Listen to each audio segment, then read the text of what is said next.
यासाठी होती की लोकसभेच्या सर्व खासदार लोकांना असं वाटू लागलं की आपल्याला आपले मताचे अधिकार मांडण्याचा, म्हणजे आपले जे काही म्हणणे आहे, आपले जे काही विचार असतील ते आपल्याला या सभागृहामध्ये मांडण्याचा अनमोल अधिकार कोणी दिलेला आहे?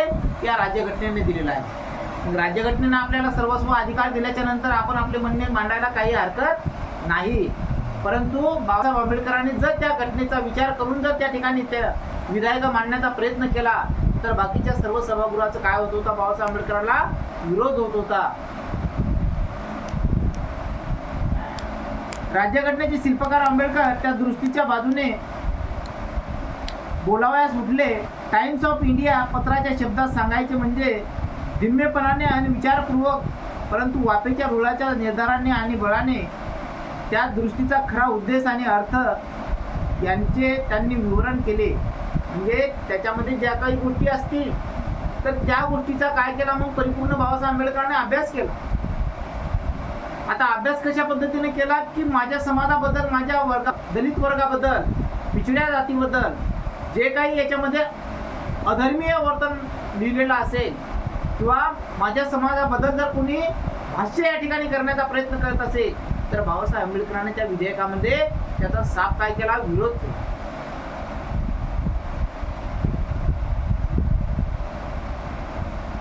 त्यांनी प्रतिस्पर्ध्यांची बरीचशी टीका वायफळ ठरविली. आरंभी नेहरूंनी जेव्हा या विधेयकावर चर्चा केली तेव्हा प्रतिस्पर्ध्यांनी नेहरूच्या निवेदनाची धुळधाण उडविली होती. म्हणजे पंडित नेहरूच्या सुद्धा विधानाचं काय झालं? त्या ठिकाणी धुळधाणी झाली. पंडित नेहरूचे विचार सुद्धा कोणी ऐकले नाही. परंतु आंबेडकरांच्या मुद्देसूद विवेचनामुळे सभागृहाचा रंग बदलला. म्हणजे बाबासाहेब आंबेडकरांनी जे काही समानतेचे विचार त्या ठिकाणी मांडले, समतेचे विचार ज्या तेव्हा मांडले, तर तेव्हा मात्र त्या सभागृहाचा रंग मात्र बदलून गेला होता. कारण सर्वांच्या लोकांच्या, त्या सभासदांच्या लक्षात आलं की बाबासाहेब आंबेडकरांचे जे विचार आहेत तर हे विचार कसे आहेत? थोर महात्म्यांचे विचार आहेत. सर्वोच्च न्यायालयाचा उल्लेख करून आंबेडकर म्हणाले की त्या न्यायालयाने मद्रास सरकारच्या आज्ञापत्रात जाती जातीत अपप्रभाव दिसून येतो म्हणून मद्रास सरकारचा जातीय हुकूम रद्द केला आहे. ही गोष्ट अत्यंत असमाधानकारक अशी घडली व ती घटनेच्या कलमाप्रमाणे झाली नाही. हे ऐकताच लोकसभेमध्ये वादळ उत्पन्न झाले. ते शांत झाल्यावर आंबेडकरांनी सर्वोच्च न्यायालयाने कलम 29 उपकलम 2 मधील केवळ त्या मुख्य शब्दाकडे दुर्लक्ष केल्याचे सभागृहात सांगितले. 29(2) कलमात असे म्हटले होते की केवळ धर्म, जात, वंश या कारणामुळे कोणत्याही शैक्षणिक संस्थेमध्ये कुठल्याही नागरिकाला प्रवेश नाकारण्यात येणार नाही. कलम 46 ने दुबळ्या वर्गाचे हित करण्याची सरकारला आज्ञा दिलेली आहे. जर कलम 46 फलद्रूप व्हायचे असेल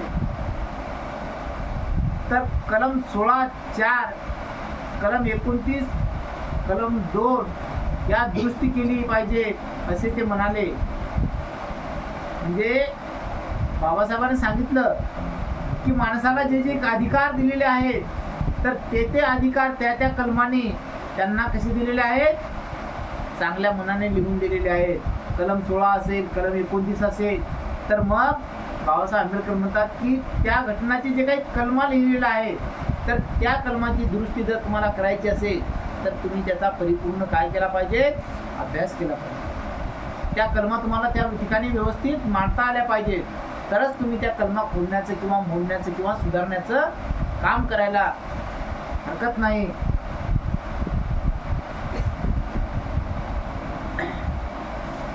कलम 16(4), कलम 29(2) यात दुरुस्ती केली पाहिजे असे ते म्हणाले. घटनेचे कलम 19(2) या 3 अधिक नियंत्रणाच्या बाबी घालण्याची आवश्यकता निर्माण झाली होती. त्याचा अर्थ असा की भाषण स्वातंत्र्य, सार्वजनिक शांतता, गुन्ह्याला प्रोत्साहन आणि परराष्ट्राशी असलेले संबंध या बाबतीत सरकारला निर्बंध करावयास परवानगी असावी.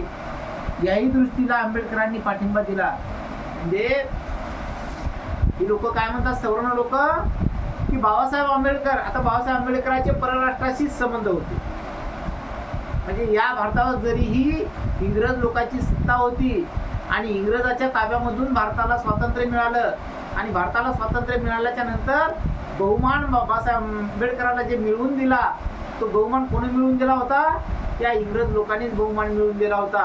कारण जेव्हा गोलमेज परिषद या इंग्लंडमध्ये भरवली होती त्या गोलमेज परिषदेमध्ये या भारताचा राज्यकारभार कशा पद्धतीने चालवायचा, कारण भारताला स्वातंत्र्य बहाल करायचं आहे, भारताला स्वातंत्र्य बनवायचं आहे, स्वातंत्र्य द्यायचं आहे, कारण त्याचं राज्य त्याच्याकडे सुपूर्द करायचं आहे. मग त्या देशाचा म्हणजे राज्यकारभार कशा पद्धतीने चालला गेला पाहिजे आणि कशा पद्धतीने चालू नये, काय केलं पाहिजे आणि काय केलं नाही पाहिजे याच्या सविस्तर ज्या गोष्टी आहेत तर ह्या कोणी शिकवल्या होत्या? या इंग्रज लोकांना भारतातल्या नेते मंडळीला सांगल्या होत्या.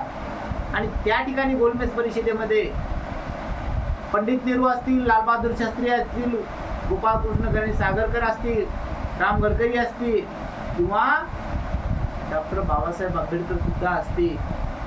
कारण डॉक्टर बाबासाहेब आंबेडकरला या इंग्लंड लोकांनी पाचारण केलं होतं की बाबासाहेब आंबेडकरांना जो काही हुशार तज्ज्ञ विद्यार्थी तुमच्या देशामध्ये पडलेला आहे ते ज्ञानाचा आगर आहे, ज्ञानाचा सागर आहे, तर अशा महामानवाला तुम्ही काय केलं पाहिजे? पाचारण केलं. म्हणजे जे काही तुमचं मंत्रिमंडळ आहे तर त्या सर्व मंत्रिमंडळामध्ये तुमचा ठराव पारित झाला पाहिजे याची सर्व तुम्ही गाठ बांधावी आणि तुम्ही एक ताटपणा तुमच्या मनात जो आहे तो मात्र सोडून द्यावा असं राजेंद्र बाबासाहेबांना तुला बुद्ध भगवान की जय, दीन भगवान की जय, माता ज्योतिबा फुले की जय, माता रमाबाई की जय, माता भीमाबाई की जय, माता सावित्रीबाई फुले की जय.